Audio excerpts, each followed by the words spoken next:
தேர்தலில் வெற்றி பெற்றது. ஆனால் இனி வெற்றி பெற முடியாது. ஏனால் உங்களை எதிர்த்து அரசியல் செய்யக்கூடியவர்கள் பிஜேபியிடம் சரணடைந்த தலைவர்கள் அல்ல. பிஜேபியை கடுமையாக துணிவுடன் எதிர்க்கக்கூடிய ஒரே தலைவர் விஜய் அவர்கள். இஸ்லாமிய தோழர்களே, குர்ஆன் மீது ஆணையாக சொல்லுகிறோம், எங்களுக்கு குர்ஆனும் ஒரு கடவுளுடைய நம்பிக்கை தான். குர்ஆன் மீது ஆணையாக சொல்லுகிறோம், எந்த காலத்திலும் பிஜேபியோடு எங்களுக்கு கூட்டணி கிடையாது, உறவு கிடையாது என்பதை அழுத்தமாக இந்த சேலம் மண்ணில் உறுதியுடன் கூறுகிறோம்.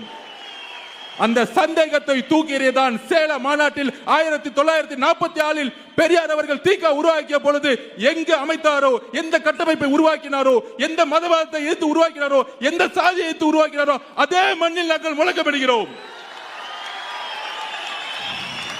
இப்பொழுது தெரிகிறதா சேலம் மாநாடு ஏன் நாங்கள் எங்கள் தலைவர் கட்டமைப்போடு உருவாக்கி கொண்டிருக்கிறோம்.